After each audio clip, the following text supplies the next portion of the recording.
Question suivante de Marc Candelier. Comment allez-vous réduire la dette de la France?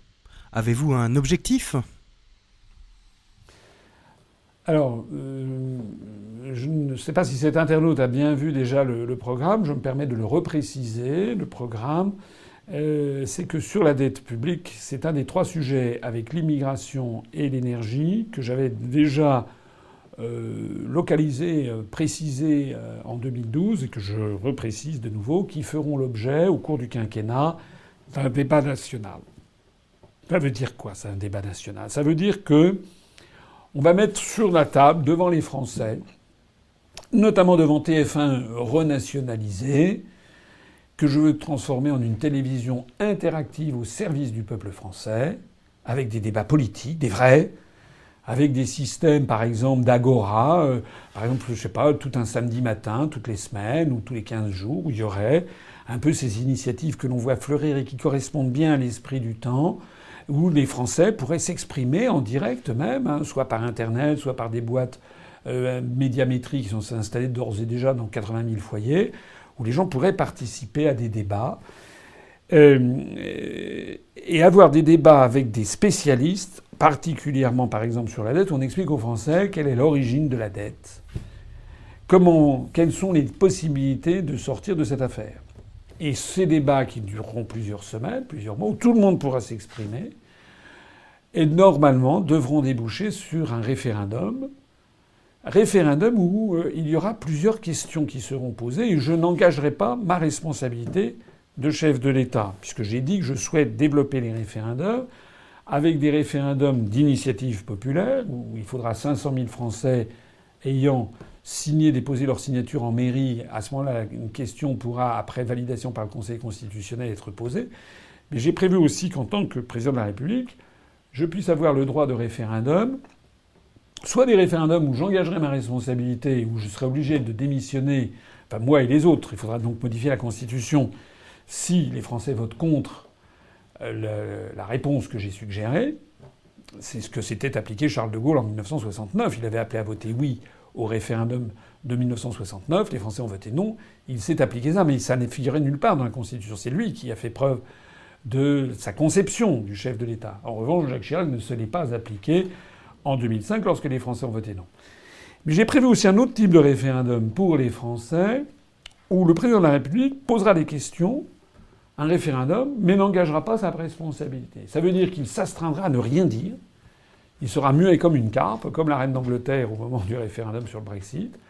Mais il appliquera la décision qui aura été prise par les Français. Et dans la mesure où il n'aura pas engagé sa responsabilité, il n'aura pas usé de son influence pour favoriser tel ou tel camp, il sera tout à fait légitime pour rester et pour appliquer la décision du peuple souverain. Parce que moi, si je suis président de la République française, je serai le président, le chef de l'État, mais je n'oublierai jamais que le souverain, c'est le peuple français. Et ça n'est pas Goldman Sachs, ça n'est pas JP Morgan, ça n'est pas Natixis, ça n'est pas tel ou tel grand laboratoire pharmaceutique ou Monsanto, ça n'est pas la Commission européenne, l'OTAN ou je ne sais pas quoi.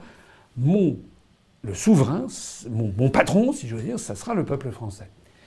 Alors, pour revenir à la question sur la dette, eh bien, on fera ça et on fera des référendums avec des questions qui pourraient être diverses et variées. Alors, comment traiter la dette maintenant? La dette, c'est un sujet compliqué. Si c'était facile, ça se saurait. Méfiez-vous de ce qui circule sur Internet, qui n'est pas exact, où on laisse entendre que, en fait, la dette publique serait uniquement la création des banques privées qui auraient le monopole de création monétaire. Ça n'est pas exact. Les banques peuvent créer de l'argent, ça c'est tout à fait exact, mais ça n'est pas de l'argent banque centrale. J'ai dit et je redis et je le répète que sorti de l'Union européenne, on se sera soustrait à l'article 123 du traité sur le fonctionnement de l'Union européenne et que l'on pourra donc monétiser une petite partie de la dette publique, du déficit public, c'est-à-dire créer de la base monétaire banque centrale à la place d'un endettement. Mais ce qu'il faut voir, c'est qu'il faut être sérieux et responsable. Ce genre de mesure doit être fait de façon quand même extrêmement parcimonieuse parce que ça crée de l'inflation immédiatement. Donc un tout petit peu plus d'inflation qu'aujourd'hui, ça serait bien, puisque actuellement il n'y a pas assez d'inflation, on est en récession. Un petit peu d'inflation, ça met de l'huile dans les rouages.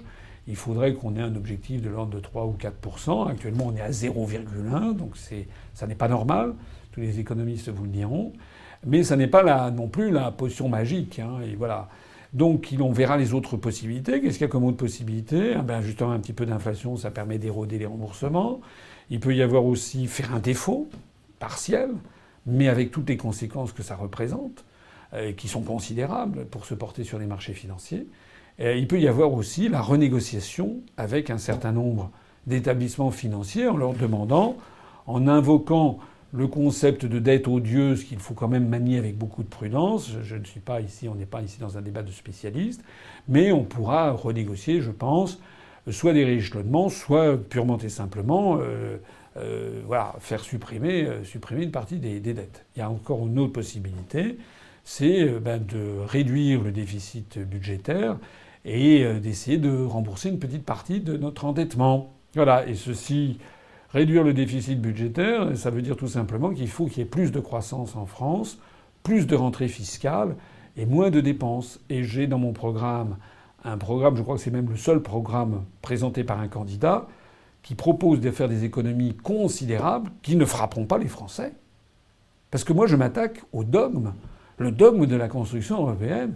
Moi, je propose des économies qui se chiffrent en dizaines de milliards d'euros parce que je m'attaque aux millefeuilles administratifs, je supprime 4209 postes d'élus, je supprime cet échelon totalement superfétatoire que constituent les régions, collectivités locales. Je lui propose de revenir aux simples établissements publics régionaux, publics administratifs qui existaient du temps de Pompidou, avec beaucoup moins de frais de fonctionnement et vraiment presque un simple petit rôle de coordination et non pas de bailleur de fonds.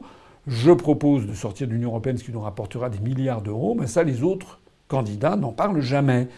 Or, toutes ces économies, notez-le bien, seront réalisées sans que je prenne un sou dans le portefeuille de M. Durand ou de Mme Dupont ou du mien propre d'ailleurs.